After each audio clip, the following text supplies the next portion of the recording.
voilà, ce matin, j'ai choisi pour nous un sujet contemporain.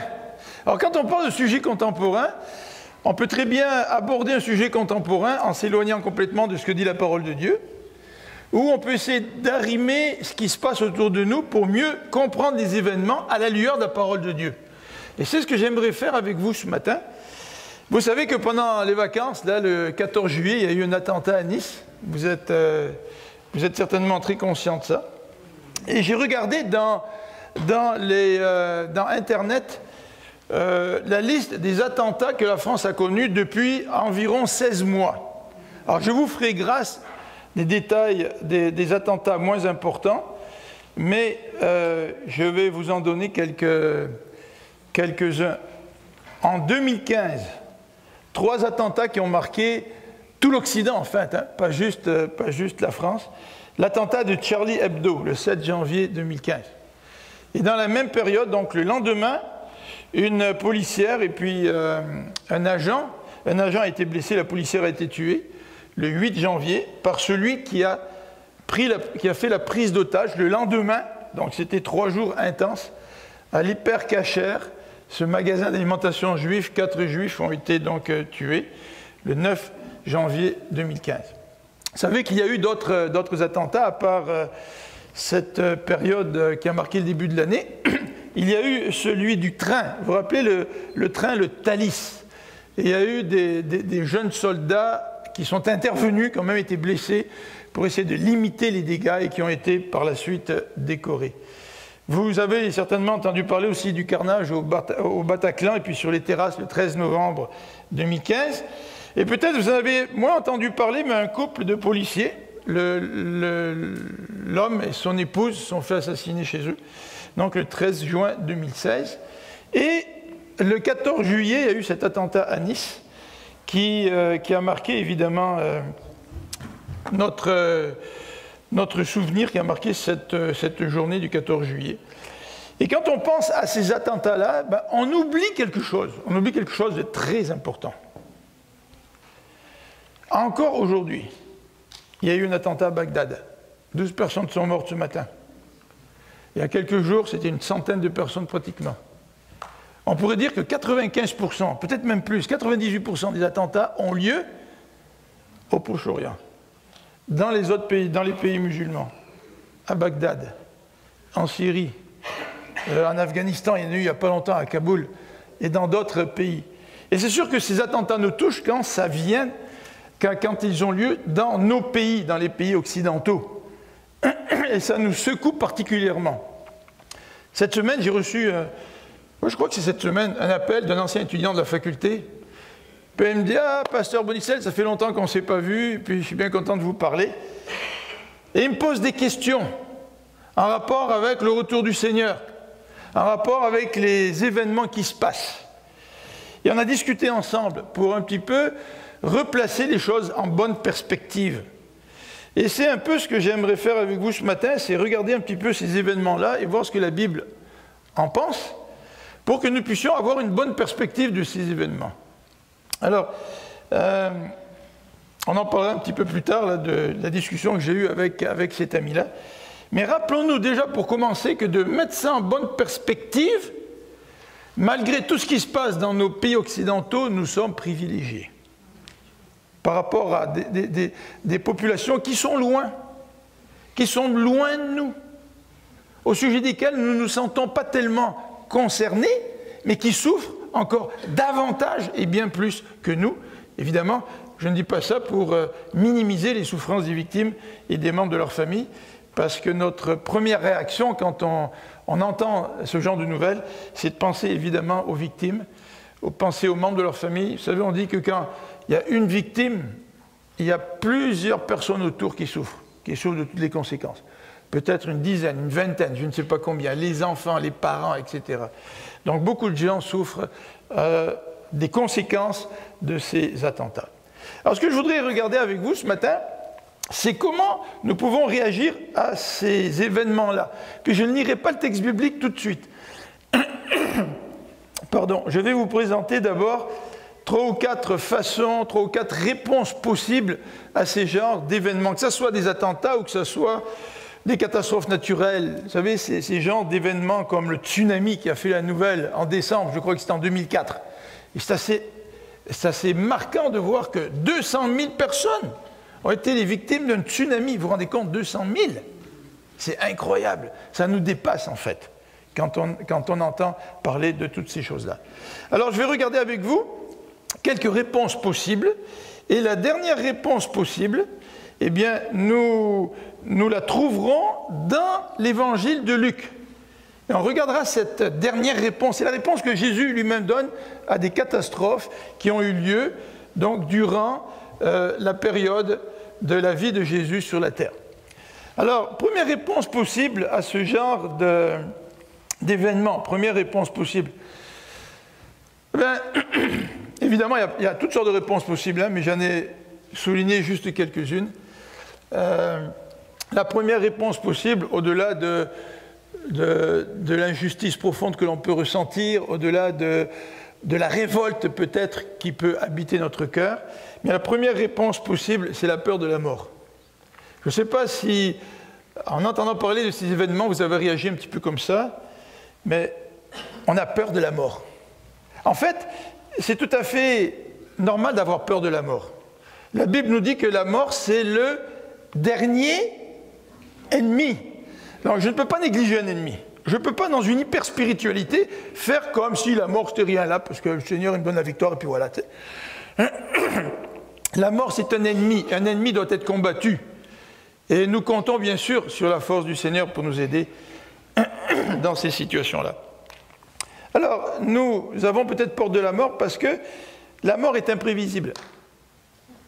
Je ne sais pas si c'est Victor Hugo qui a fait des poèmes sur la mort, mais parfois on représente la mort comme la faucheuse. Vous savez, ce personnage habillé tout en noir, sans qu'on distingue trop les traits, mais qui a une faucille et qui vient faucher au hasard. Et c'est ça qui nous fait peur, c'est ce hasard, ce côté imprévisible. Cette mort n'est pas la mort des personnes âgées. On pense que c'est normal, arrivé à un certain âge, que bien, on finisse nous aussi par mourir, c'est vrai. Ou quand on est malade, ou qu'on est malade en sursis, on a le cancer, on a pour 6 mois, 1 an, 2 ans, on peut s'y préparer. Et puis on trouve ça bon, comme l'aboutissement d'une épreuve, la mort. Mais ce n'est pas de cette mort-là dont on parle quand on entend parler de tous ces événements qui nous bouleversent profondément. Ce n'est pas non plus la mort des gens lointains, des gens qui meurent à Bagdad tous les jours. Quand il y a un attentat et qu'il y a 80 personnes qui meurent à Bagdad, on a juste un petit filet de nouvelles dans nos postes de télévision.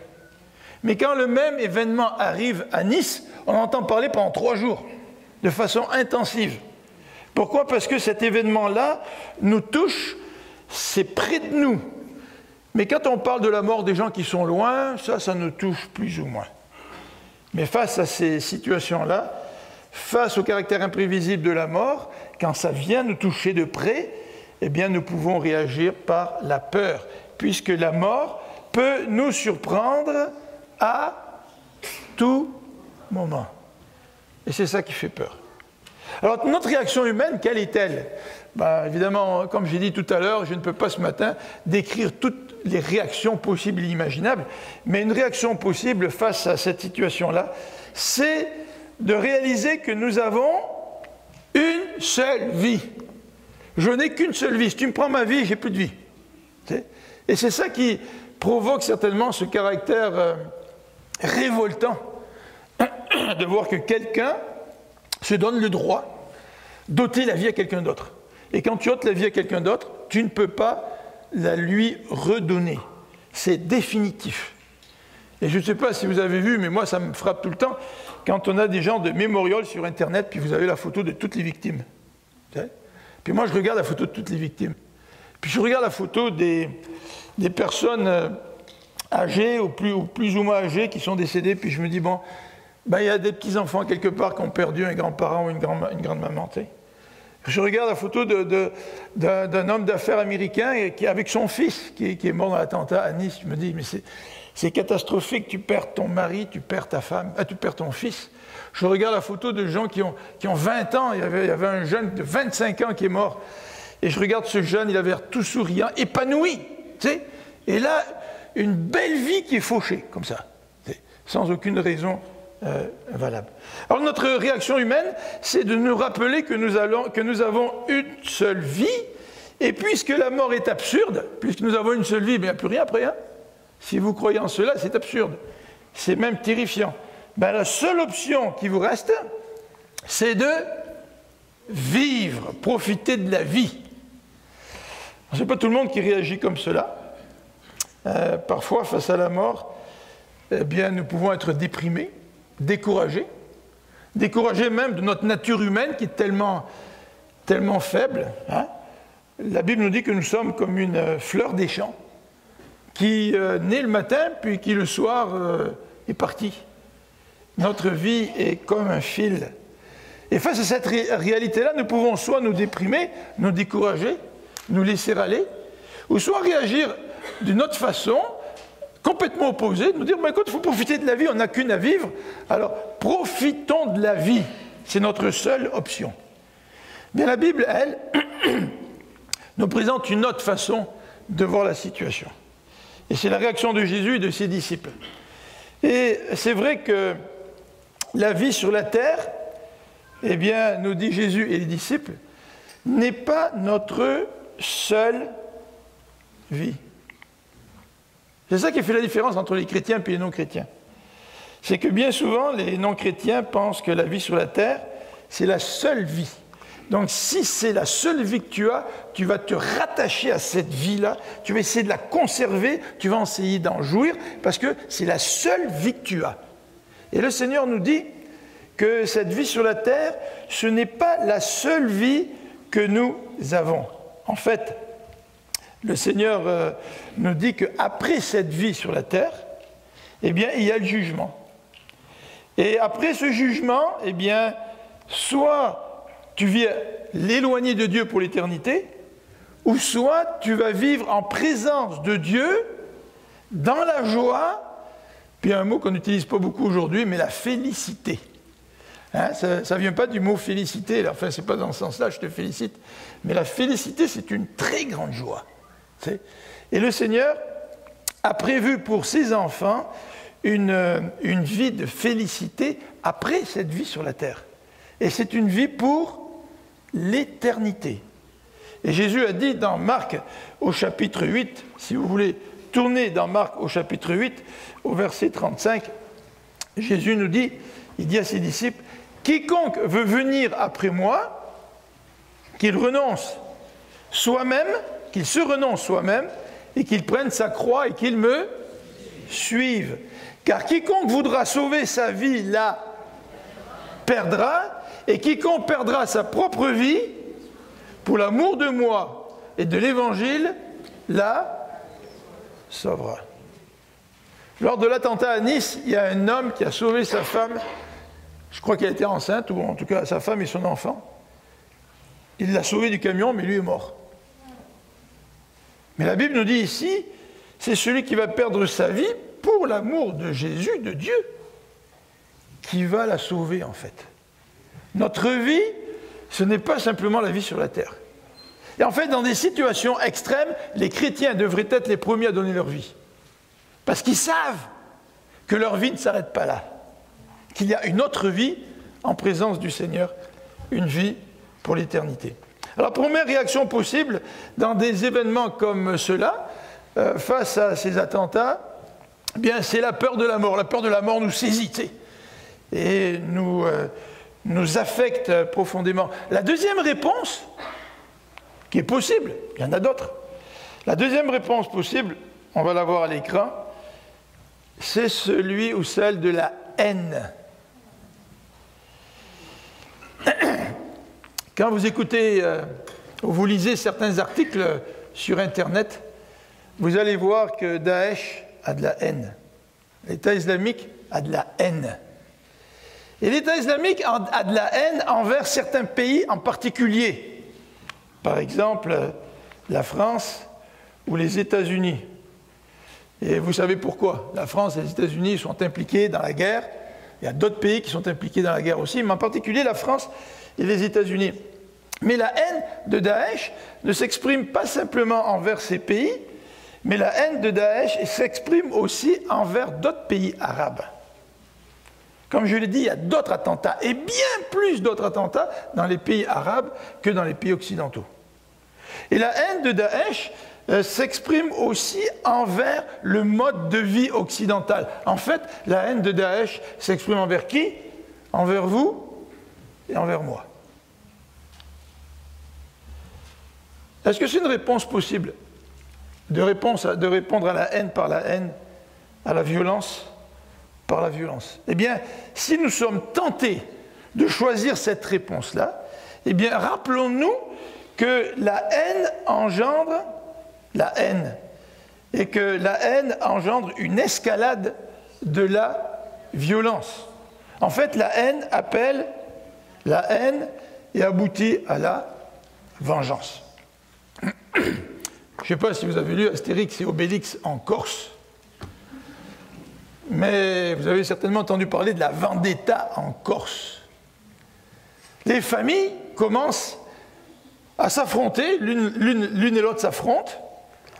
Bon, il y a un dommage qui est causé. La deuxième famille va se venger du dommage qui vient d'être causé envers elle. La première famille va se venger de nouveau, la deuxième se revenge de nouveau. Puis après une couple de générations, les familles sont en guerre, mais ils ne se rappellent plus pourquoi. Mais la violence engendre la violence. Et on développe un discours pour justifier la violence. Ah, tu sais, l'autre famille, là. Et puis là, on commence à décrire la famille de telle manière que cela nous semble une justification que de continuer dans ce cycle d'affrontement et de haine. L'escalade de la violence amène aussi ce qu'on appelle la transposition de la haine, l'amalgame.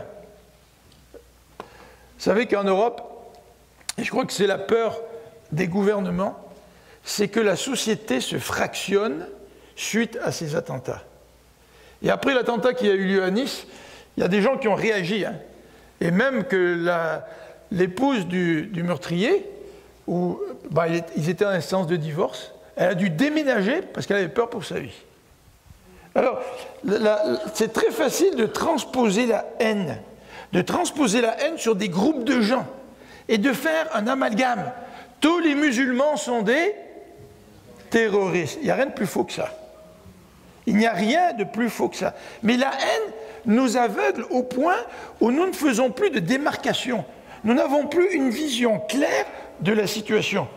Et nous transposons la haine sur des groupes de gens, en fait, qui ne sont pas du tout responsables de la situation. Et si c'est le cas, eh bien, qui gagne? C'est la haine, le conflit, la violence. Et Jésus a répondu à cette situation dans Matthieu au chapitre 5. Dans Matthieu au chapitre 5, et on va le lire ensemble parce que le texte, je vais lire à partir du verset 43, Matthieu chapitre 5, nous allons lire quelques versets, à partir du verset 43, le texte nous dit ceci. Vous avez entendu dire, tu aimeras ton prochain, ben ça c'est bien, on est d'accord, mais tu haïras ton ennemi. Vous savez comment la tradition juive a changé un petit peu l'enseignement de l'Ancien Testament. Alors, chez les Juifs, on disait, tu aimeras ton prochain, mais tu haïras ton ennemi. Mais moi je vous dis, dit Jésus, et là encore on a l'expression remplie d'autorité que Jésus utilise. Moi je vous dis. Moi j'ai un enseignement qui est bien plus autoritaire, qui a plus d'autorité que ce que vous croyez. Moi je vous dis, moi je suis le porte-parole de Dieu. Aimez vos ennemis. Bénissez ceux qui vous maudissent. Faites du bien à ceux qui vous haïssent. Priez pour ceux qui vous font du tort et vous persécutent. Vous savez que le peuple de Dieu a été un témoignage extraordinaire au travers des persécutions. En réagissant par l'amour, en priant pour leurs persécuteurs, en priant pour ceux qui avaient même volé leurs propres enfants. Vous savez, durant les guerres de religion en France, on prenait les enfants aux parents et on les mettait dans des institutions catholiques pour que ces mêmes parents ne puissent pas enseigner l'évangile à leurs enfants. Mais comment réagiriez-vous si cela vous arrivait? Ah, peut-être qu'on enlèverait ces versets de l'évangile de Matthieu.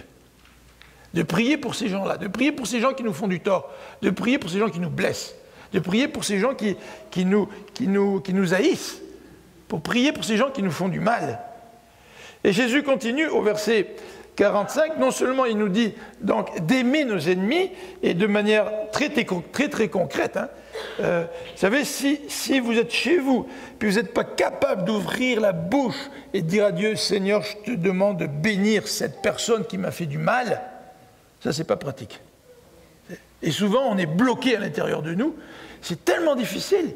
J'imagine là, les gens qui ont perdu des proches. Il y a des familles qui ont perdu plusieurs personnes lors des attentats à Nice.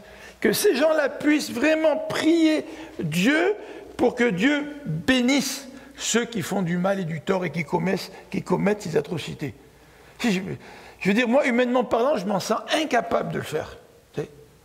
Mais Dieu nous dit, Jésus nous dit, aimez vos ennemis.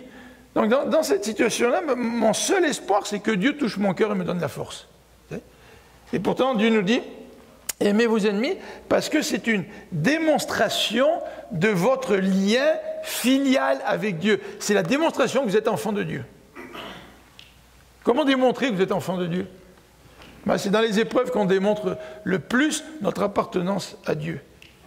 Au verset 45, en sorte que vous soyez les fils de votre Père qui est dans les cieux, car il fait lever son soleil sur les méchants et sur les bons.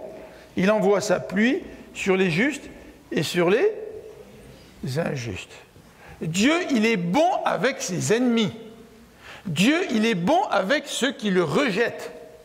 Dieu, il est bon envers ceux-mêmes qui n'hésitent pas à crucifier son propre Fils. Et il fait pleuvoir sur les bons, sur les méchants, il fait briller son soleil sur les bons et sur les méchants. Dieu fait grâce envers toute l'humanité, en tout cas au travers de sa providence. Alors Jésus continue dans ce passage au verset 46 en nous posant deux questions. La première question qu'il pose, c'est celle-ci, au verset 46. « Si vous aimez ceux qui vous aiment », là, je pense que j'ai appuyé sur un mauvais bouton. Voilà. Verset 46. « Si vous aimez ceux qui vous aiment, quelle récompense avez-vous » Les publicains, même, n'en font-ils pas autant? Et vous savez que les publicains, c'était les collecteurs d'impôts. Et en Israël, s'il y a des gens que les Juifs n'aimaient pas, c'était les collecteurs d'impôts. Et les collecteurs d'impôts, ils pouvaient ramasser jusqu'à 10 ou 20 fois la somme exigée par Rome et mettre la différence dans leur poche. Vous vous rendez compte? Déjà qu'on n'est pas content avec les impôts. Alors imaginez-vous si le gouvernement venait chez vous puis vous envoyez des émissaires, des gens qui vous connaissent, parce que le gouvernement choisissait des personnes qui habitaient le village. Puis quand tu habites dans un village, puis que tu as quelques centaines de personnes, tu connais tout le monde. Puis quand tu vas frapper à la porte de quelqu'un pour chercher tes impôts, les impôts pour Rome, le gars, il ne peut pas t'en cacher beaucoup, tu sais, parce que tu le connais, tu sais où il est son champ. Tu l'as vu en te promenant devant le champ, combien le champ il a bien rapporté cette année-là. Et lorsque tu frappes à la porte du gars, puis tu demandes les impôts, tu lui demandes bien plus que ce que Rome exige. Il n'était pas tellement aimé, le collecteur d'impôts. Vous vous rappelez l'histoire de Zachée? Pourquoi Zachée a rendu au quadruple ce qu'il avait volé? C'est qu'il avait ramassé beaucoup plus que ce que Rome exigeait. Et Rome fermait les yeux là-dessus. Du moment que son montant rentrait dans ses poches, si les collecteurs d'impôts s'enrichissaient aux dépens du peuple, Rome, ça ne les concernait pas vraiment. Alors ici, le texte nous dit, eh bien, si vous aimez ceux qui vous aiment, ben vous n'êtes pas meilleurs que vos pires ennemis, les publicains. Eux, ils agissent ainsi. Si vous voulez démontrer que vous êtes fils et filles de Dieu, aimez ceux qui vous persécutent, ceux qui vous font du tort. Et Jésus termine en disant, vous, soyez donc parfaits, comme votre Père Céleste est. Waouh, Seigneur, la barre est haute. C'est vrai que la barre est haute. Mais le Seigneur ne met pas une barre haute ici, en se disant, ils n'arriveront pas. Puis ça va les écraser. Le Seigneur met la barre très haute, et il nous donne toutes les ressources nécessaires pour pouvoir y arriver. Il nous donne sa grâce. Il nous donne son esprit. Il nous donne sa parole. Dieu est un Dieu qui veut transformer nos cœurs, nos vies, nos façons de penser, pour que nous puissions le refléter toujours plus davantage. Alors, troisième réaction possible face à des événements qui nous bouleversent, que ce soit des événements comme à Nice ou d'autres événements, des catastrophes naturelles par exemple, c'est l'intérêt eschatologique. Alors là, on tombe davantage dans la théologie. En fait, la personne qui m'a appelé cette semaine, elle a été bouleversée par ce qui s'est passé.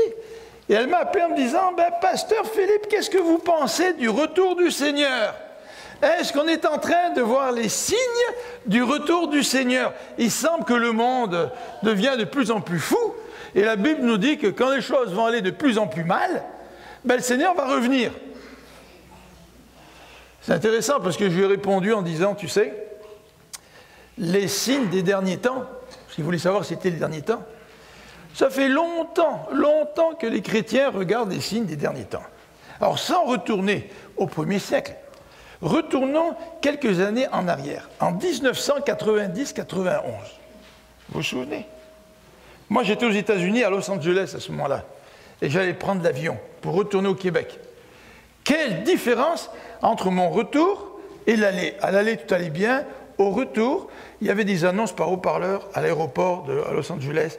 Ne laissez pas vos bagages tout seuls. Si vous voyez un bagage qui est tout seul, signalez-le. La veille venait d'éclater la guerre du Golfe. Et je suis allé à l'église de Jack Efford ce matin-là, Foursquare Church, et il a fait lever les gens dont le conjoint était soldat. Il a fait lever les gens dont les fils et ou les filles étaient soldats. Il a fait lever les gens qui avaient dans leur famille un soldat qui allait servir dans la guerre du Golfe. Moi, je regardais, j'avais l'impression que tout le monde se levait. Non, mais c'est vrai, j'avais l'impression que tout le monde se levait. Et à l'occasion de cette guerre du Golfe, quand je suis arrivé ici à l'église, j'étais pasteur à Sainte-Rose à ce moment-là, nouveau pasteur, il y a un frère qui est arrivé à la réunion de prière qui m'a dit « Philippe, je vais arrêter de travailler, c'est un signe des derniers temps, le Seigneur va revenir. 500 000 soldats, c'est à peu près ça, 500 000 soldats ou même plus, ont été déplacés pour la guerre du Golfe. Ah, là c'est vraiment l'endroit où il y aura des guerres des derniers temps, là, le Proche-Orient, c'est la fin du temps, ça arrive, c'est la fin des temps. Alors moi, je me disais à l'intérieur de moi, écoute, là, si jamais c'est pas la fin des temps, puis que tu arrêtes de travailler, tu risques d'avoir des problèmes. Comment tu peux être sûr? Mais c'est vrai, c'était une question à se poser, parce que la coalition comprenait 34 pays, 34 États, soutenus par l'ONU, l'Organisation des Nations Unies. On se dit, qu'est-ce qui se passe? Lorsque, en 2004, à l'occasion des fêtes de Noël, ce tsunami, le 26 décembre, est arrivé, ça aussi, on aurait pu penser, écoutez, c'est la fin du monde, là. C'est un événement extraordinaire qui arrive, un tsunami, 200 000 personnes, 200 000 victimes, mais ça ne se peut pas, tu sais. Et c'est marquant, ça encore, le fait que c'est soudain, que ça peut arriver n'importe quand. Tu peux être en vacances, là, tu sais, puis tu ne l'as pas choisi. Comme on dit, tu es au mauvais endroit, au mauvais moment, tac, ça tombe sur toi. Et ça a marqué les Occidentaux. Il y a beaucoup d'Occidentaux qui étaient en vacances. La formation, par exemple, de l'Union européenne. Ah, quand le Seigneur va revenir, il y aura des alliances financières, tu sais, dans le monde, là, avec l'Union européenne. Regarde, le matin, ils sont un peu plus que 10, par exemple, mais là, il y en a un qui sort. Il y a ce qu'on appelle le Brexit.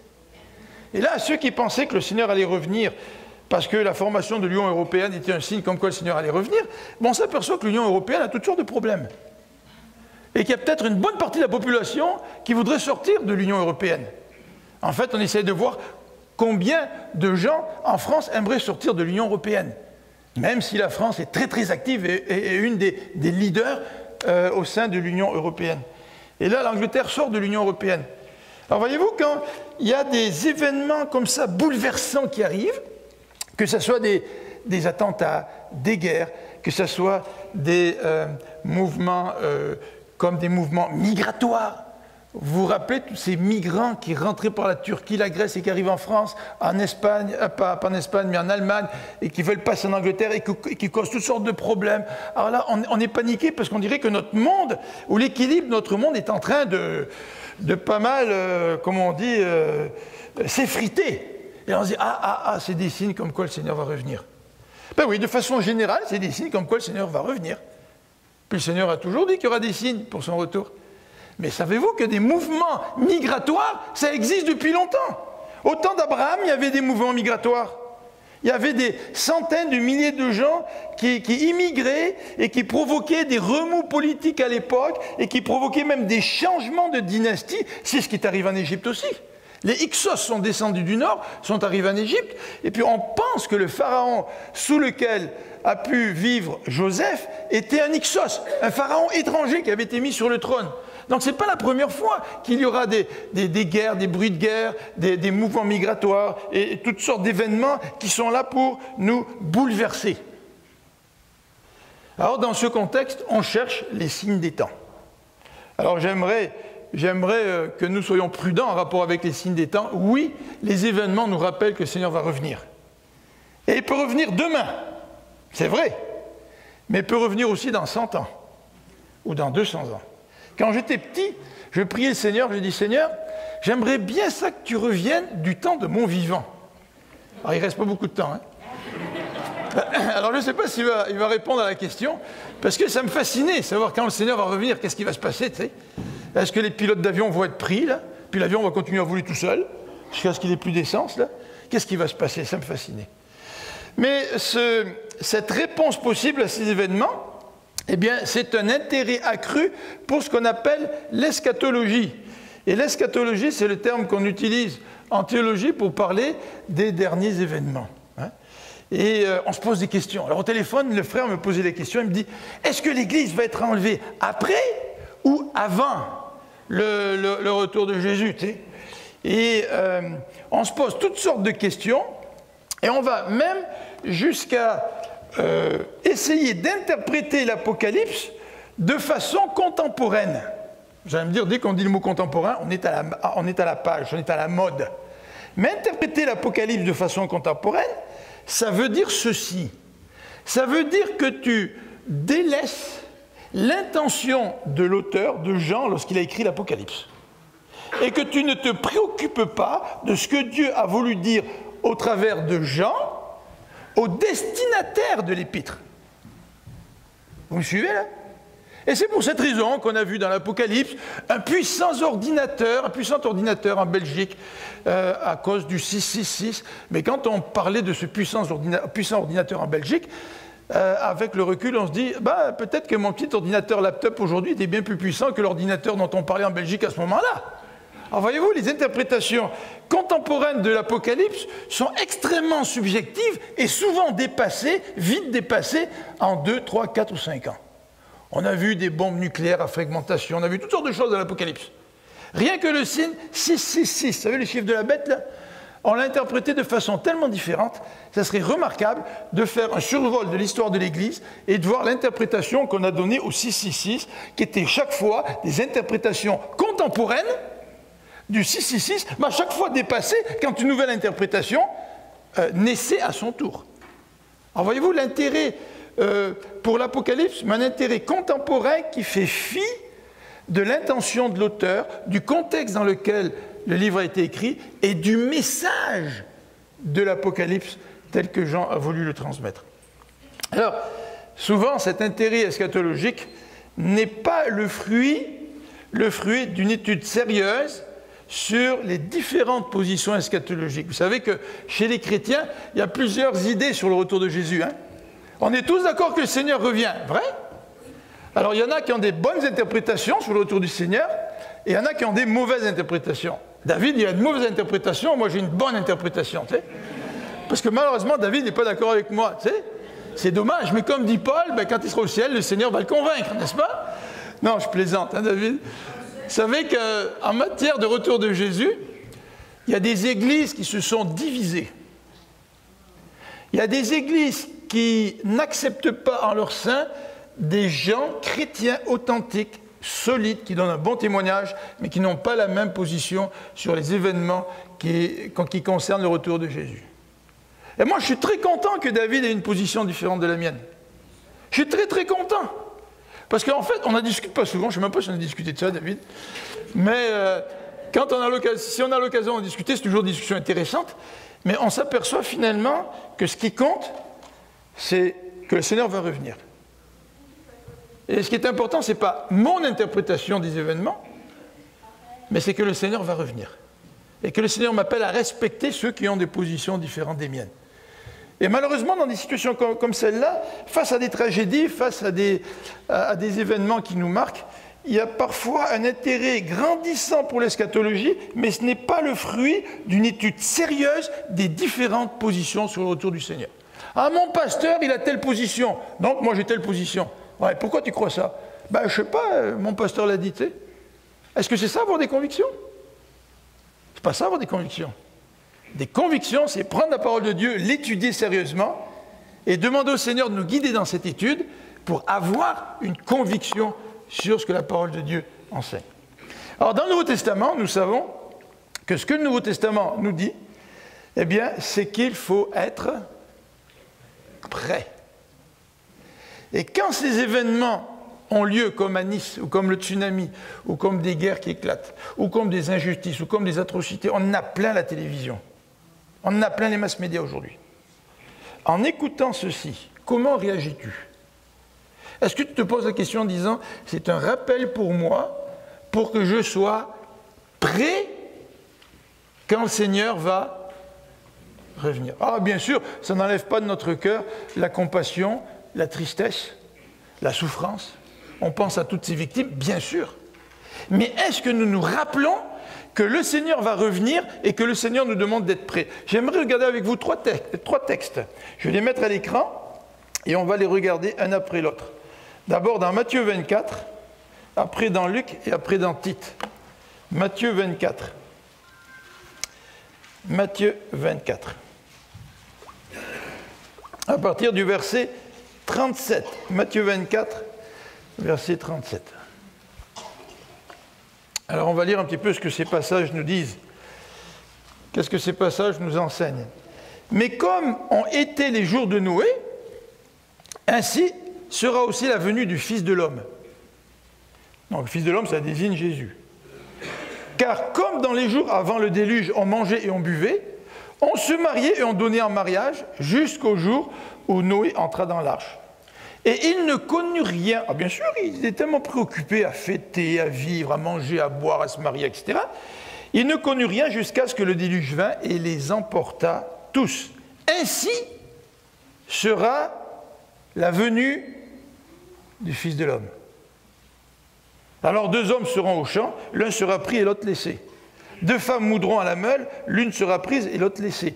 Veillez donc, car vous ne savez pas à quelle heure votre Seigneur vient. Alors bien sûr que ces événements-là peuvent nous décourager, c'est vrai, hein? Mais est-ce que nous oublions de veiller parce que le Seigneur s'en vient? Luc 21. Regardons Luc 21 au verset 29. Luc 21, versets 29 à 36. Ce texte-là est un petit peu plus long. On va le lire ensemble, 29 à 36. Luc 21, à partir du verset 29. Jésus va raconter une parabole. Il va dire ceci. Voyez le figuier et tous les arbres. Vous avez le figuier sur la page du bulletin. Hein? Vous allez voir dans quelques minutes pourquoi j'ai choisi le figuier. Voyez le figuier et tous les arbres. Quand ils ont déjà commencé à pousser, vous connaissez par vous-même, en les voyant, que l'été est déjà proche.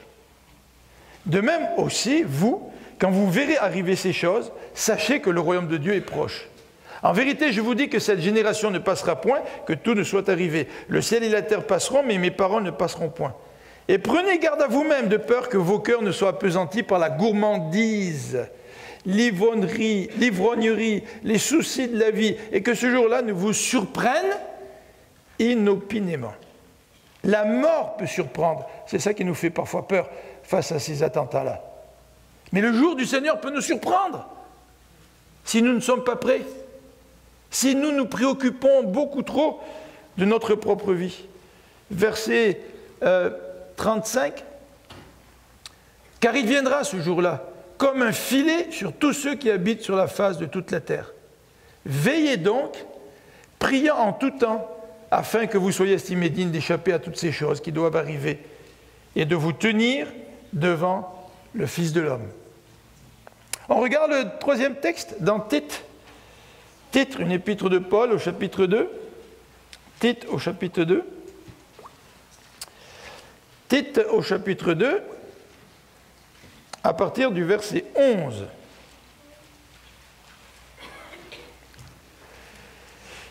On va essayer de le lire pas trop long, pas trop vite, pour bien saisir ce que le texte nous dit. Car la grâce de Dieu qui apporte le salut est apparue à tous les hommes, nous enseignant. Qu'est-ce qu'elle enseigne, cette grâce de Dieu?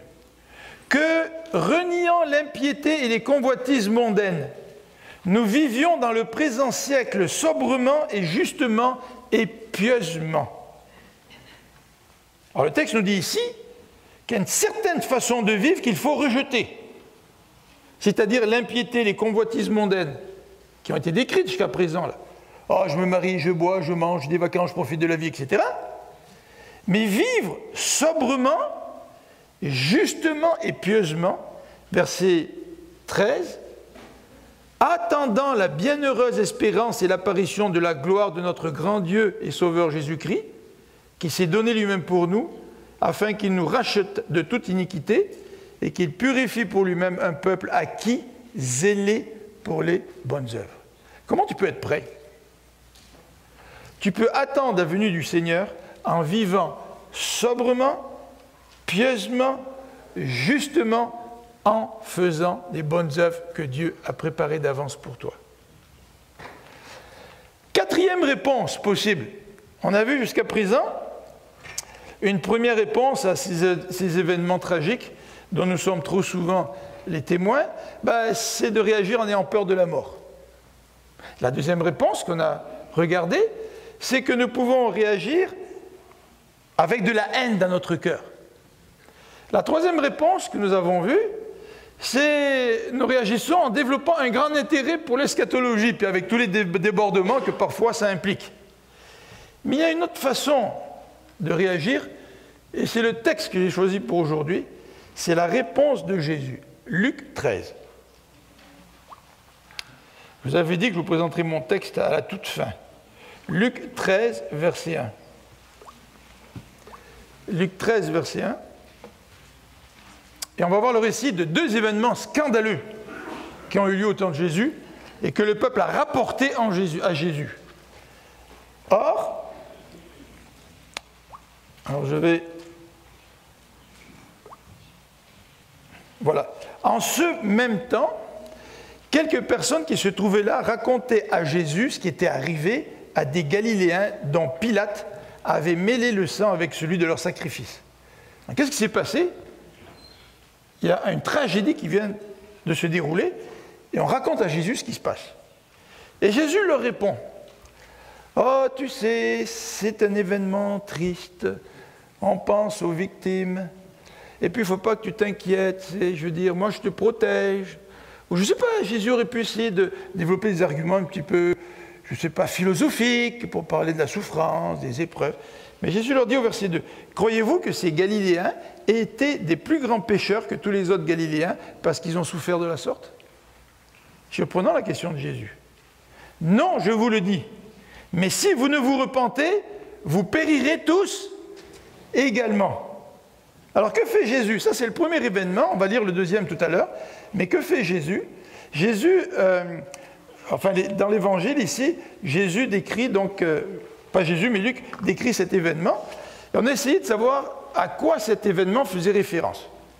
Et on a lu les œuvres de Joseph. Joséphus est un historien. Et il y a 4 ou 5 événements dans l'ouvrage de Joséphus qui pourraient s'accorder avec ces versets. Mais on n'est pas tout à fait sûr. Alors au lieu de faire une liste de tous ces 5 possibles événements, nous pouvons simplement dire ceci, c'est que soit il s'agit d'une rébellion, ou soit il s'agit d'un abus de pouvoir de la part de Pilate. Mais toujours est-il, ça semble être, dans le contexte, un événement extrêmement tragique. Des gens ont été mis à mort alors qu'ils étaient en train d'offrir des sacrifices à Dieu. Donc ça se situait où? Dans la cour du temple. Puis en lisant des commentaires là-dessus, un des commentateurs dit « C'est difficile pour nous d'imaginer telle situation aujourd'hui ». Mais le commentaire a été écrit il y a quelques années.